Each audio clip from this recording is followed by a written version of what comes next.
जय जय देव निर्मळ निज जनाखिल मंगळ जन्म जरा जलद जाळ प्रभंजन जय जय देव प्रबळ विदळिता मंगळ कुळ निगमागम द्रुमफळ फलप्रद जय जय देव सकल विगत विषय वत्सल कलित काळ कौतूहल कलातीत जय जय देव निश्चळ चलित चित्त पान तुंटिल जगदून मिलना विरल केली प्रिय जय जय देव निष्फळ निष्कळ स्फुरद मंदानंद बहळ नित्य निरस्ताखिलमळ मूळभूत जय जय देव स्वप्रभ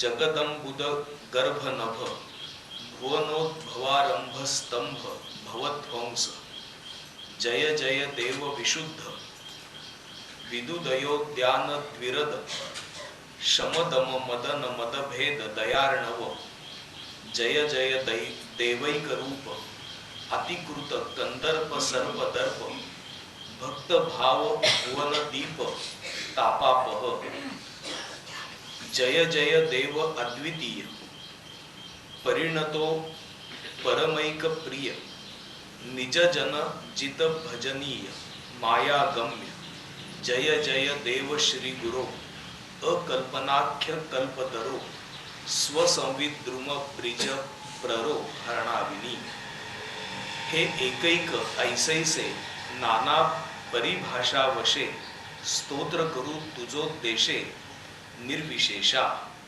वगैरे वगैरे अजून पुढे उभे आहेत. आपल्याला समजलं का काही हे काय वाचलं हे ज्ञानेश्वर महाराजांनी 18व्या अध्यायामध्ये केलेलं गुरुस्तवन आहे.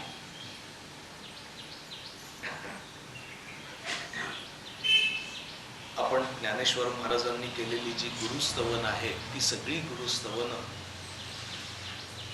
पाहतो आहोत आणि सगळी पाहत पाहत आता शेवटच्या अध्यायापर्यंत आलेले आहोत. 18व्या अध्यायापर्यंत आलेले आहोत.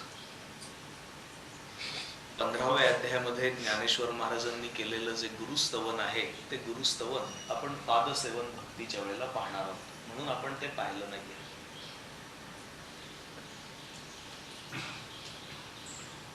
हे जे गुरुस्तवन आहे हे गुरुस्तवन कीर्तन कसं असावं, स्तवन कसं असावं, स्तुती कशी असावी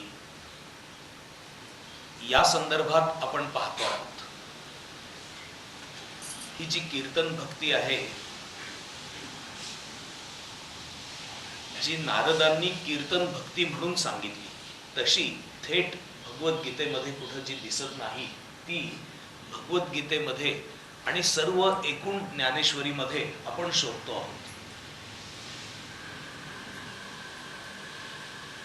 आपण पहिलं श्रवण पाहिलं आणि मग कीर्तन पाहतो आहोत.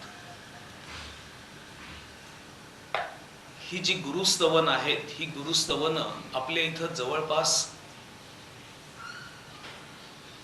डिसेंबर पासून सुरू झाली. म्हणजे जवळपास 8 महिने झाले आपण ज्ञानेश्वर महाराजांनी केलेली ही गुरुस्तवन पाहतो आहोत. त्याच्या आधी विविध संतांनी म्हणजे ज्ञानेश्वर महाराज, समर्थ, नाथ महाराज, नामदेव महाराज, तुकाराम महाराज यांनी केलेले कीर्तन म्हणजे रूपवर्णन, गुणवर्णन, चरित्रवर्णन अभंगातून ते केलेलं असं आपण पाहिलं.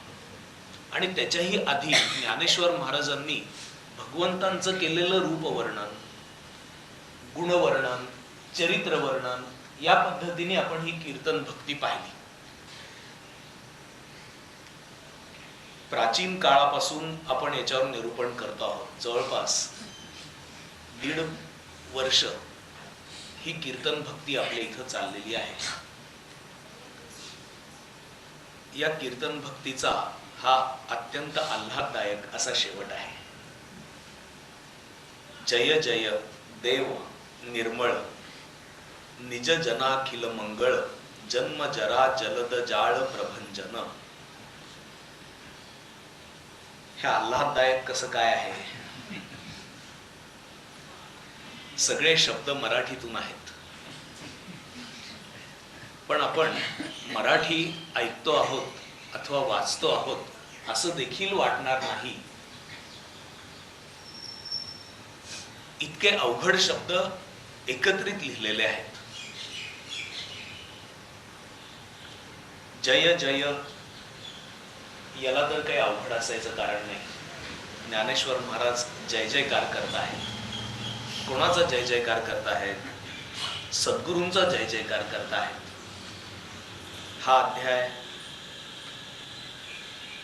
सांगायला सुरुवात करत असताना ज्ञानेश्वर महाराजांची देखील मनस्थिती आपण भावाने जाणू शकतो, कल्पना करू शकतो. संपूर्ण कल्पना करता येणार नाही, तरी देखील आपण कल्पना करू शकतो.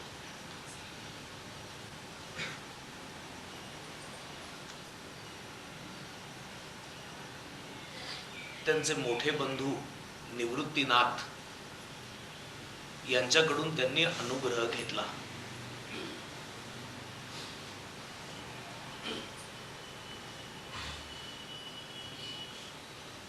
चारही भावंडांचा जन्म झाल्यानंतर किती काळ थोडा बहुत आई वडिलांच्या छायेखाली सुखाने गेला असेल आपल्याला कल्पना नाही.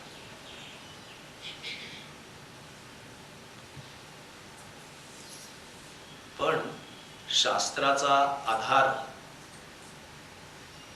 लावून त्यांच्या माता पित्यांना तेव्हाच्या धर्म मार्तंडांनी, मार्तंड कसले, मार्तंड याचा अर्थ सूर्य, पण धर्म मार्तंड समजणाऱ्या मंडळींनी त्यांना देहांताचं प्रायश्चित्त दिलं. भाविक माणसाला, जो मोक्षाची इच्छा करणार आहे अशा व्यक्तीला, मोक्षाची इच्छा धरून जो घर सोडून सद्गुरूंच्या सानिध्यात गेला अशा माणसाला, आणि सद्गुरूंच्या आज्ञेवरून जो परत आला संसारामध्ये अशा माणसाला, धर्माचा अर्थ लावणाऱ्या मंडळींनी हा जो अनाचार झाला, अनाचार घडला, कोणता अनाचार घडला कोण जाणे, पण त्या अनाचारापोटी देहांताचं प्रायश्चित्त दिलं.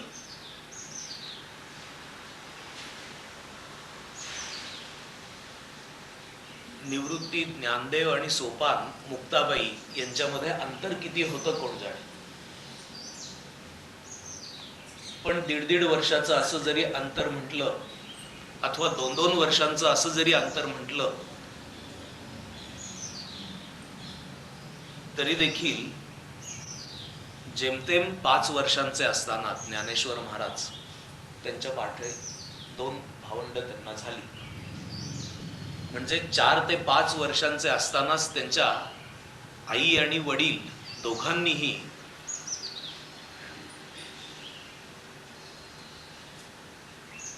इंद्रायणी नदीमध्ये आपला देह समर्पण केला.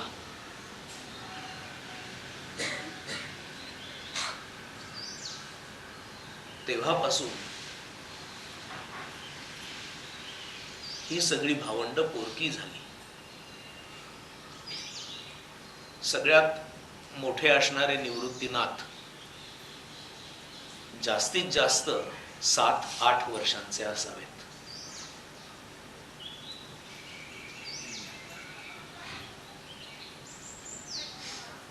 आणि समाज त्यांच्या आई वडिलांना शिक्षा देऊन थांबला नाही, तर अशा पापाचरणातून, कोणतं पापाचरण होतं कोणतं आहे, निर्माण झालेली ही जी मुलं आहेत त्यांचं जे संतान आहे, संतती आहे, तर अशी मंडळी समाजामध्ये उजळ माथ्याने फिरू नयेत म्हणून त्या लहान मुलांना देखील समाजातून बहिष्कृत करण्यात आलं.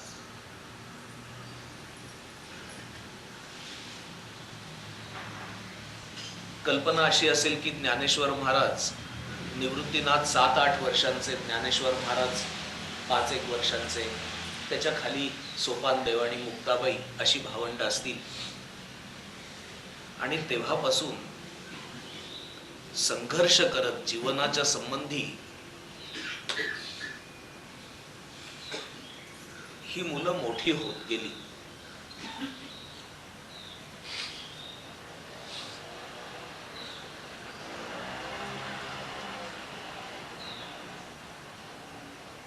आणि जेव्हा मुंजीची वय देखील उलटून गेली, म्हणजे 8 वर्ष, कदाचित असं असेल की त्या बहिष्कारातून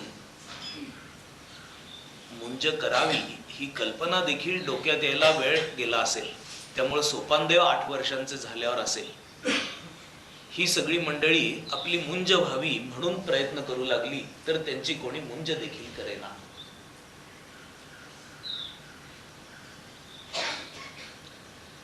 त्या दरम्यान एका गावात बहिष्कृत असल्यामुळं ती फिरत असतील कदाचित, आणि निवृत्तीनाथांना सद्गुरूंचा लाभ झाला. त्र्यंबकेश्वरला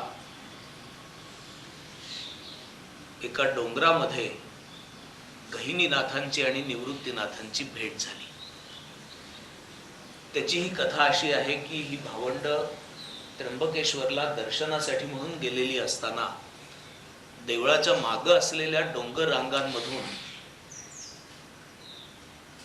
वाघाची डरकाळी ऐकू येण्याचं निमित्त झालं, आणि त्यामुळं या भावंडांमध्ये पळापळ निर्माण झाली.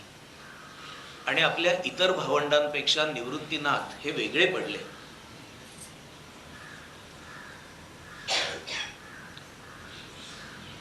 लहान वयामध्ये अशी पळापळ त्यांच्या वाट्याला आली असावी, आणि शोधत असताना, भटकत असताना, आपल्या भावंडांचा शोध घेत फिरत असताना त्यांची आणि नाथपंथीय सिद्धपुरुष साधू गहिनीनाथांची भेट झाली. गहिनीनाथांनी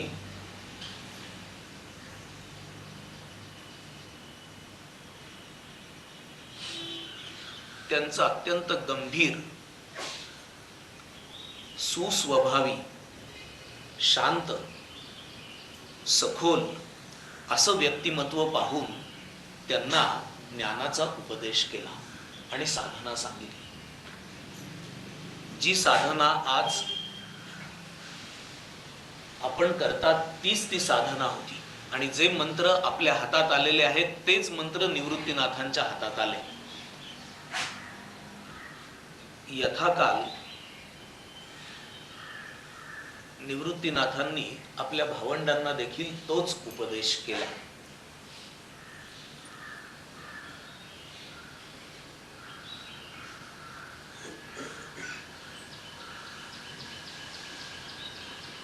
समाजापासून बहिष्कृत झाल्यामुळे असेल, भरपूर एकांत त्यांना मिळाला त्याचा परिणाम असेल, त्यांनी किती साधना केली याचं फारसं कोणाला काही माहिती नाही. आणि हे एका पाठोपाठ एक ज्ञानाला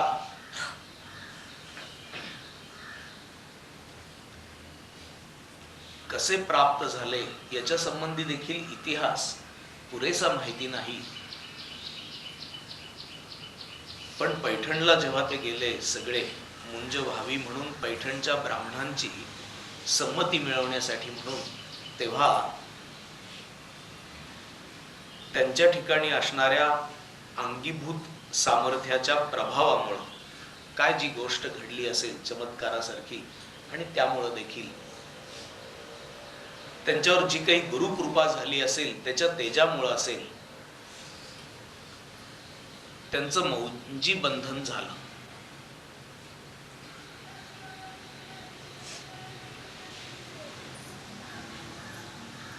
आणि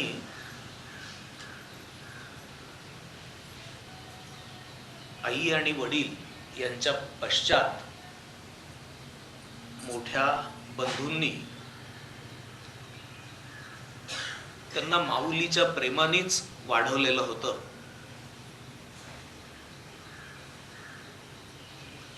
त्यातून मोठे बंधूच सद्गुरू होते. असं असल्यामुळं निवृत्तीनाथांच्या ठिकाणी ज्ञानेश्वर महाराजांचा असलेला भाव आपण समजू शकतो. पारमार्थिक कल्याण तर ज्ञानेश्वर महाराजांचं निवृत्तीनाथांमुळे झालेलं होतंच, पण पारमार्थिक कल्याणाच्या बरोबरीने जो ऐहिक भौतिक जगतातला सांभाळ आहे तो सांभाळ देखील निवृत्तीनाथांनीच केलेला होता.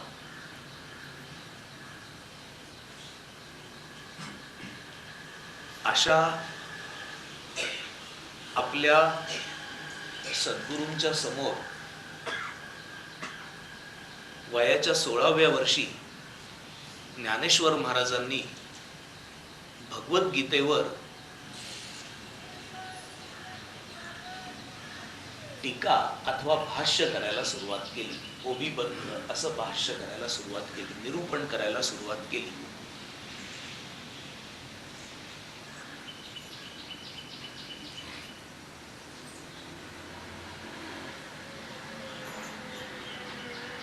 आणि हे जे निरूपण आहे, या निरूपणामध्ये देखील 17 अध्याय संपून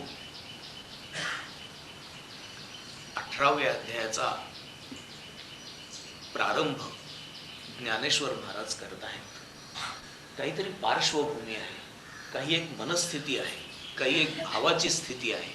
ज्या भावाच्या स्थितीमध्ये ज्ञानेश्वर महाराजांनी या शब्दाचं उच्चारण करायला सुरुवात केली,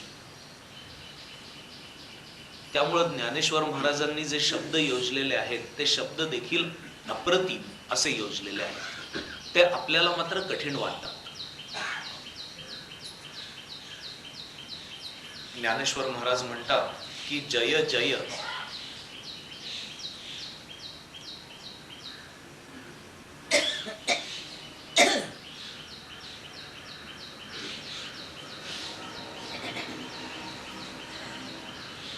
आपला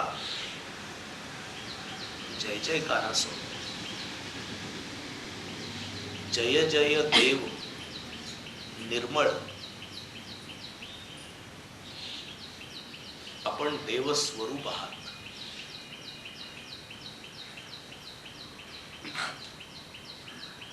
सद्गुरू हे देवांचेही देव आहेत.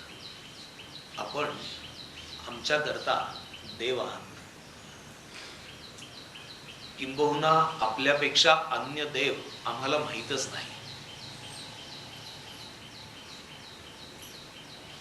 जय जय देव निर्मळ मलरहित असे आपण आहात.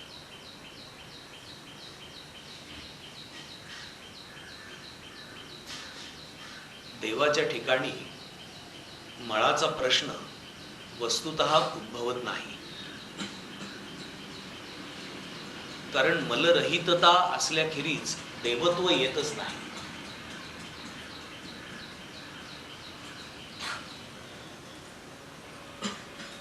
पण नुसतं देव असं म्हटल्यामुळं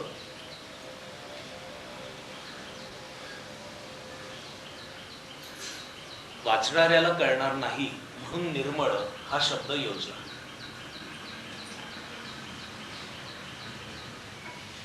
कारण देव तोच की जो स्वरूप बोधामध्ये आहे.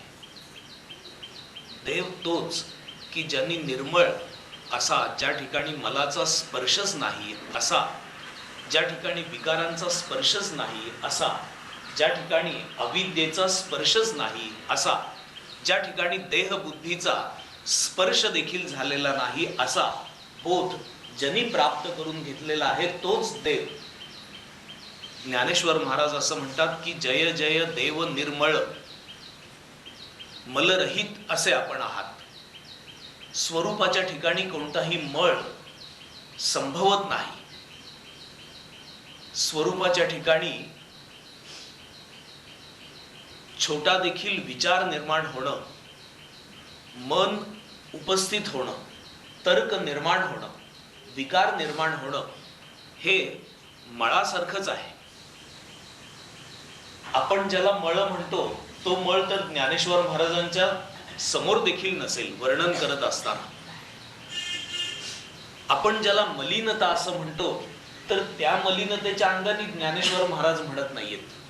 ज्ञानेश्वर महाराज स्वरूपाच्या सापेक्ष, स्वरूपाच्या दृष्टीने, स्वरूपाच्या आड येणाऱ्या वृत्तीला मळ असं म्हणतायत. स्वरूपविषयक अज्ञान हीच मलिनता आहे. स्वरूपविषयक अज्ञानामुळे जी देहबुद्धी निर्माण होते ती देहबुद्धी म्हणजेच मलिनता आहे. आणि त्या देहबुद्धीच्या पोटी स्वरूपाचा विसर पडून विषयांमध्ये रममाण होणं ही तर मलिनतेची परिसीमा असू शकेल. आणि विषयांच्या ठिकाणी रममाण झाल्यामुळं होणारी स्वार्थैक वृत्ती, याला काय म्हणायचं कोण जाणे. त्या स्वार्थैक वृत्तीच्या पोटी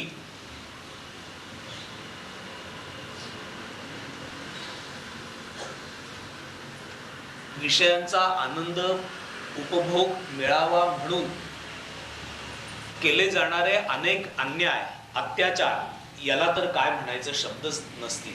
ज्ञानेश्वर महाराज याला शब्द योजूच शकणार नाहीत. ज्ञानेश्वर महाराज निर्मळ म्हणताहेत ते निर्मळ म्हणजे ज्याच्या ठिकाणी वासना नाहीत,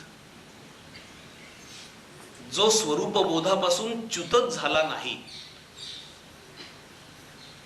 जो देहबुद्धीवर कधीच आला नाही, अशा स्वरूपाला ज्ञानेश्वर महाराज निर्मळ म्हणताहेत. जय जय देव निर्मळ याच्यामध्ये सद्गुरूंची स्तुती देखील आहे. आणि सद्गुरू ज्या स्वाभाविक भावामध्ये आहेत त्याचं वर्णन देखील आहे. निज जन अखिल मंगळ. अखिल निज जन अवघड काही नाही. अखिल म्हणजे समस्त, सर्व. निज जन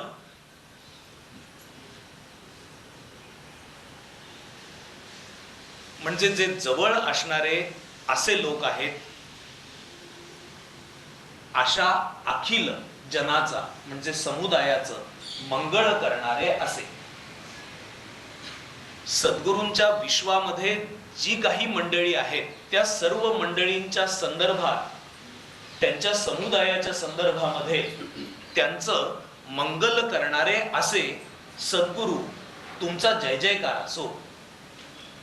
सद्गुरूंच्या सानिध्यामध्ये जो जो येईल तर त्याचं मंगल झाल्याखेरीज राहणार नाही. या मंगलाचं स्वरूप काय असेल? जर शिकलेला नसेल तर भरपूर शिकेल का? जर भरपूर शिकलेला असेल तर नोकऱ्या लागतील का? नोकरी लागलेली असेल तर त्यांची लग्न वगैरे होतील ना? लग्न झाल्यानंतर मुलं होतील ना? आणि तेही 2 मुलगे अथवा 1 मुलगा, मुली नाहीत, अथवा 1 मुलगा 1 मुलगी. आणि जर मुली झाल्या तर अमंगल असेल, असा काही प्रकार असेल का? मुली चांगल्या निघतील ना? त्यांची लग्न होतील ना? त्यांना मुलं होतील ना? त्यांची मुलं नीट शिकतील ना? मंगलाच्या ज्या काही कल्पना आहेत, असं मंगल करणारे सद्गुरू आहेत का? कशा करता आपण सद्गुरूंकडे जातो, कोणत्या संदर्भात ते मंगल करणारे आहेत, आपल्याला समजलं पाहिजे, समजून घेतलं पाहिजे. अखिल निजजन अखिल मंगळ, त्यांच्याकडे येणाऱ्या मंडळींचं मंगल करणारे. जीवनाची जी खरी मूल्य आहेत, ती मूल्य शांती, समाधान, तृप्ती, प्रेम याच्यामध्ये आहेत. शिक्षण, लग्न, संसार, मुलं बाळ ही जीवनाच्या कल्याणाची स्थानं नाहीत, तर ही दुःखाची कारण आहेत. आपल्या भोवती एक संसार निर्माण झालेला आहे आणि त्या संसारातून आपण आनंद घेतलेला आहे. तोच आनंद आता आपल्याला दुःखाला कारण झालेला आहे. जर आपल्यापाशी दुःख असेल तर ते दुःख आपण ज्या संसाराच्या मागे लागलो त्या संसारापासून आलेलं आहे.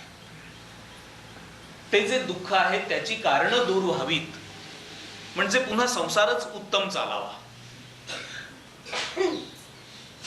ही संतांची मंगळाची कल्पना नाही, सद्गुरूंची मंगळाची कल्पना नाही. जर मंगळ काही असेल तर देहच मी नाही हे समजून घेणं हे खरं मंगळ आहे. याच्यापेक्षा दुसरं मंगळ काही नाही. आपणच निर्माण केलेल्या संसारातून झालेली जी सुख दुःख आहेत, ती सुख दुःख त्याचं कितीही निवारण कोणी करायला बसला तरी देखील त्या संसारातून पुन्हा पुन्हा दुःख निर्माण होणार आहे. ती पूर्णतः मंगळाला न्यायला समर्थ नाही, संसारच समर्थ नाही. आपली वाट चुकलेली आहे, आपण चुकीच्या वाटेने चाललेले आहोत आणि तिथून मंगळ शोधतो आहोत. संसार हा अपरिहार्य जर असेल, संसार हा करावाच लागणार असेल तर तो जरूर करावा आणि ती भगवंताची इच्छा आहे म्हणून करावा देखील. पण त्याच्यापासून मंगळाची इच्छा मात्र करू नये. काही असा आणि काही तसा अशा पद्धतीने संसार चालणार. काही सुख आणि काही दुःख ही अपरिहार्य आहेत. जर जेवणाचं सुख घेतलं असेल तर पोट बिघडण्याचं दुःख हे आलंच आलं. ते नको आणि फक्त जेवणाचं सुख हवं असा संसार असू शकत नाही. जर दीर्घकाळ विषय सेवन केलं तर त्याचे परिणाम आहेतच. अगदी टीव्ही पाहिला तरी डोळ्यावर परिणाम आहे. तुम्ही चुकू शकत नाही ना. तुम्ही जेव्हा इंद्रिय वापरता तेव्हा त्या इंद्रियांपासून जर काही सुख घेतलं असेल तर ते सुख घेत असताना अतिरेक होतो आणि दुःख होणं हे शक्यच आहे. हे कसं टाळणार? हे टाळता येण्यासारखं नाही. त्यामुळं संसारात जे सुख आहे तर ते सुख एका मर्यादित प्रमाणात घेण्याची बुद्धी नाही. त्याचा अतिरेक होणार आणि त्याच्यापासून दुःख होणार, कारण त्याचंही मोजमाप ठरलेलं नाही. बर संसार ज्या देहानी करायचा तो देह हे काळा नळाच्या तोंडी घातली लोणियाची उंडी माशी पाख पाखडी तव हे सरे असा आहे. अगदी मर्यादित जरी उपभोग विषयांचा घेतला खरंच अशा व्यक्तीचं म्हणजे खूप नियमित शिस्तबद्ध आणि उत्तम ज्याचं जीवन आहे तो दीर्घकाळ फार सुंदर रीतीने जगतो. पण त्याच्याही जीवनाला शेवटी शेवट आहे. खरं मंगळ असं त्याच्या जीवनामध्ये कदापि अवतरत नाही. उत्तम आरोग्याचं सुख त्याला मिळेल, चांगले विचार ठेवण्याचं सुख जरूर त्याला मिळेल, पण मंगळ झालं त्याचं असं होऊ शकत नाही ना. त्यामुळे जर सद्गुरू काही सांगत असतील तर अहम निर्विकल्पो निराकार रूपो विभुर व्याप्य सर्वत्र सर्वेंद्रियाणी सदा मे समत्वम न मुक्तीर न बंधः चिदानंद रूप शिवोहम शिवोहम हे मंगळ आहे. त्यांच्याकडे गेलेल्या लोकांचं ते मंगळ करतात. याचा अर्थ त्यांना स्वरूपबोध देऊन त्या स्वरूपबोधाकडे अग्रेसर करण्याचा ते प्रयत्न करतात. त्याच्यातून त्यांचं खरं मंगळ होईल. आणि अन्न मान धन याच्या संबंधी ते काय करतात? ते काहीही करत नाहीत. तुम्ही तसा भाव धरा की सद्गुरूंच्या कृपेने हे मिळत आहे, पण अन्न मान धन हे तो प्रारब्ध आहे. त्याच्याकरता त्यांचं जीवन नसतं. एका व्यापक अर्थाने भगवंतांनी सर्वांना अन्न मान धन दिलेलं आहे म्हणून सद्गुरूंनी दिलेलं आहे असं समजा, पण हे आशीर्वाद देण्यासाठी त्यांचं जीवन नाही. ते ज्या तऱ्हेने मंगळ करू इच्छितात ते मंगळ स्वरूप सुखामध्ये तुम्हाला रममाण करणं, स्वरूप सुखाकडं तुमची दृष्टी वळवणं हेच ते मंगळ आहे. हा शुद्ध परमार्थ आहे. असंही सांगता येऊ शकेल की त्यांच्याकडे जे आलेले आहेत त्यांना ते सर्व देतात, पण हा खरा परमार्थ नाही. सांगूही शकू, पण असं सांगण्यात अर्थ नाही. असं सांगताही येईल की त्यांच्याकडे जे येतील त्यांनी कसलीच काळजी करायचं कारण नाही. सांगताही येईल, पण जीव रेटत नाही असं सांगू शकत नाही. संसारामध्ये जी सुख आणि जी दुःख आहेत तर त्या दुःखांना ते तोंड द्यायला शिकवतील. त्या सुख दुःखाकडं ज्या दृष्टीने पाहायचं ती दृष्टी ते देतील. आनंदाच्या कोटी साठविल्या आम्हा पोटी असं तुकाराम महाराज म्हणाले. काय होतं आनंदाच्या कोटी त्यांच्याकडं?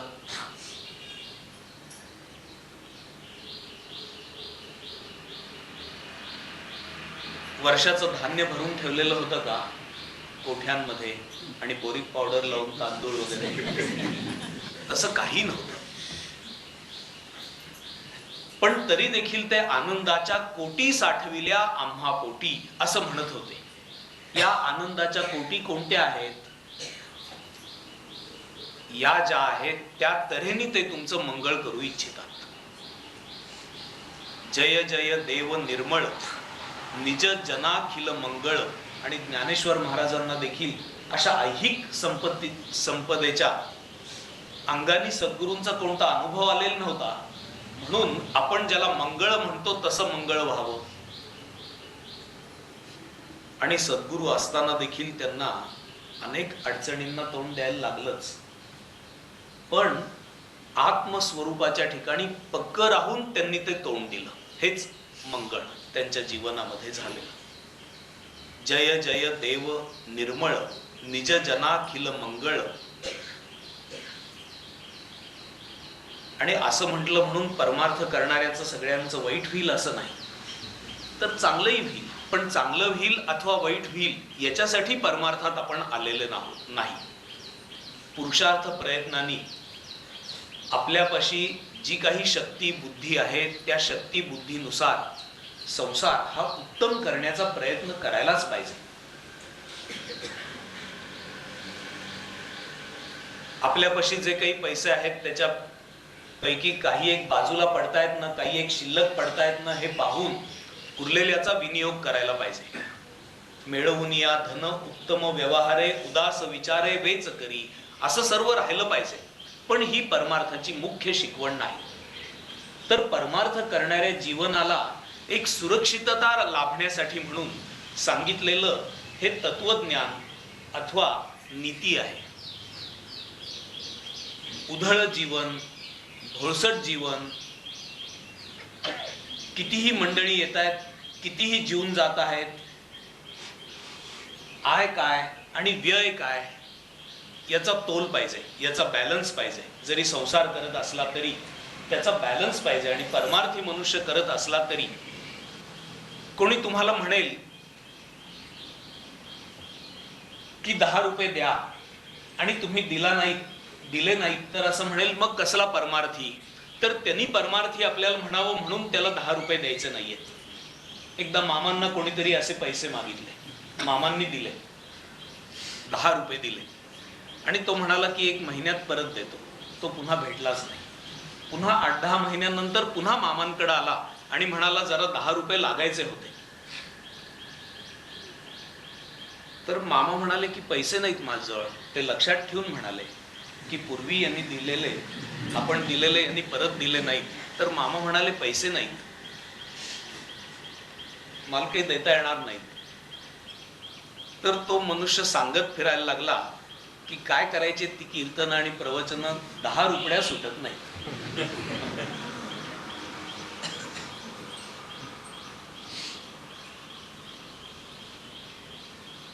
शक्य तितका संसार उत्तम करण्याचाच प्रयत्न करावा. बरे खावे, बरे ल्यावे, बरे नेसावे, ऐसी वासना ही स्वभावता असते. याच्याबाबत काही भिकाऱ्यासारखं भणंगासारखं राहावं असं सांगितलं जात नाही, पण ते मंगळाचं मात्र स्थान नाही असं सांगितलं जातं. जय जय देव निर्मळ, निज जनाखिल मंगळ, जन्म जरा जलद जाळ प्रभंजन.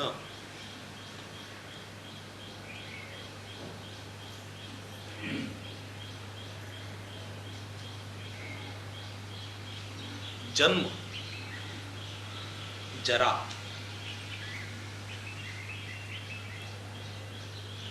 जन्म झाला की एकदम जरेचाच उल्लेख ज्ञानेश्वर महाराजांनी केला, मधल्या जीवनाचा केलाच नाही. म्हणजे खूप सुंदर कोड कौतुक होणारं बाळपण याचा उल्लेख केलेला नाहीये. त्याच्यानंतर तारुण्य, अत्यंत सुखद, नाना विषयांचा उपभोग घेण्याची क्षमता आलेलं, नाना उपभोग प्राप्त झालेलं असं तारुण्य, त्याचा उल्लेख केलेला नाहीये. त्या तारुण्याच्या नंतर देखील प्रपंच वगैरे त्याचा उल्लेख केलेला नाहीये. प्रपंचामध्ये आपण मध्यवर्ती असतो आणि मग मुलं करती सवर्ती झाल्यानंतर आपली मध्यवर्ती भूमिका कडेला परिघाकडे ढकलली जाते, त्याचा उल्लेख केलेला नाहीये. कधी मुलं केंद्रवर्ती होतात आणि म्हणायला लागतात की आता तुम्ही लक्ष घालू नका, तुम्ही आता नुसते बसून राहा, याचा उल्लेख केलेला नाहीये. एकदम जरेचा उल्लेख केलेला आहे. या सगळ्या गोष्टी आता गृहीत आहेत. जन्मापासून जरेपर्यंत जे काही जीवन आहे ते सगळं गृहीतच आहे. जन्म, जरा,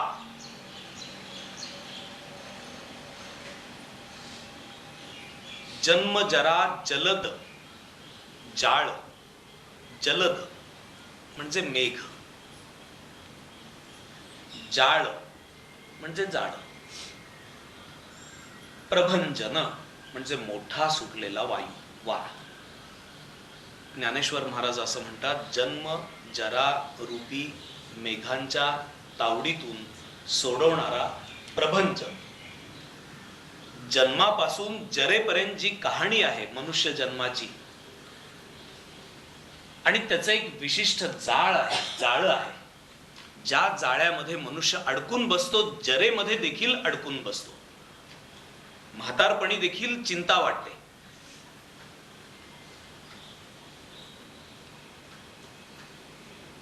आपल्या नातवाला ऍडमिशन मिळायची आहे. नातू किती वर्षांचा आहे तर 3 वर्षांचा आहे, पण त्याला ऍडमिशन मिळायची आहे आणि ती शाळा फार स्ट्रिक्ट आहे.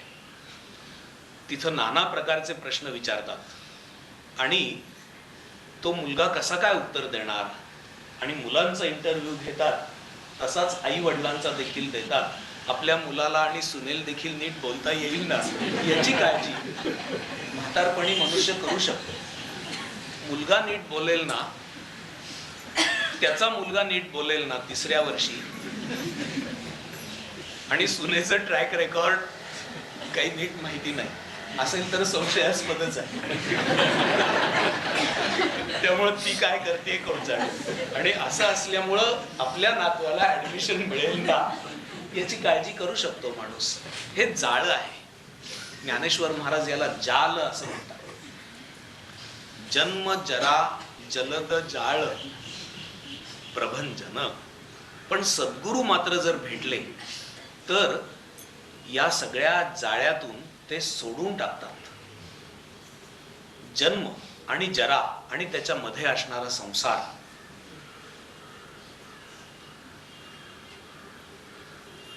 जन्म जरा रूपी मेघ आणि त्या मेघांनी निर्माण केलेलं विशिष्ट कोंदट असं वातावरण, याच्यातून सोडवणारे असे आपण आहात. एकच ओळी झाली. जय जय देव निर्मळ, निज जनाखिल मंगळ, जन्म जरा जलद जाळ प्रभंजन. पुढच्या 2 ओव्या वाचून ठेवतो म्हणजे मग. जय जय देव प्रबळ, विदळिता मंगळ कुळ, निगमा गम द्रुम फळ फलप्रद, जय जय देव सकल विगत विषय वत्सल कलित काळ कौतूहल कलातीत. हे जरी अवघड वाटलं तरी एक एक शब्द नीट पाहिला तर अवघड नाहीये असं तुमच्या लक्षात येईल. जय जय देव निश्चळ चलित चित्त पान तुंदिल.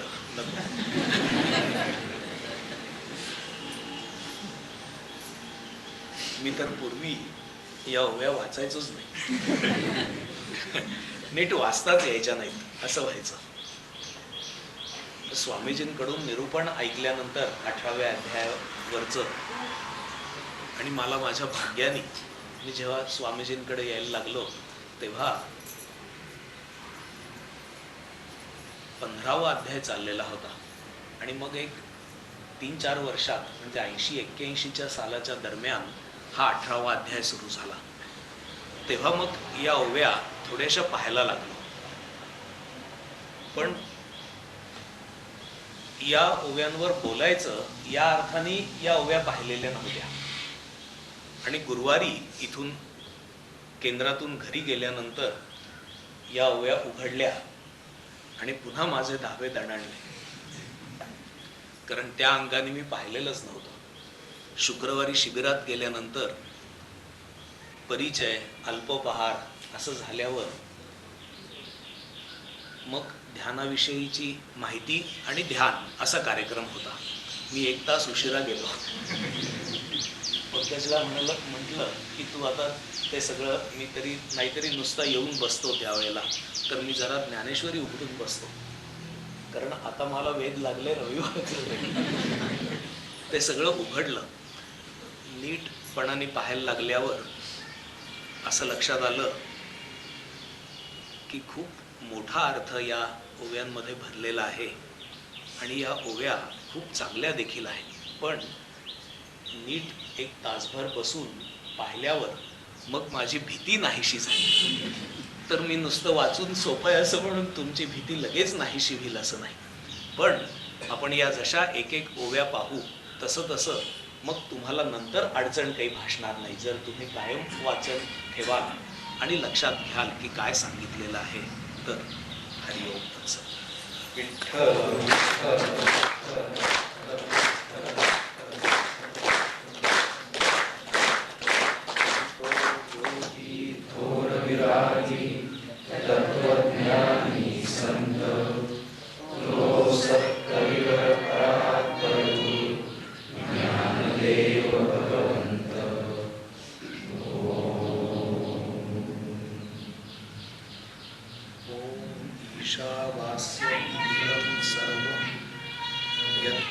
जगत्यां जगत् तेन त्यक्तेन भुञ्जीता भक्तस्य स्विद्धम्. ओम शांति.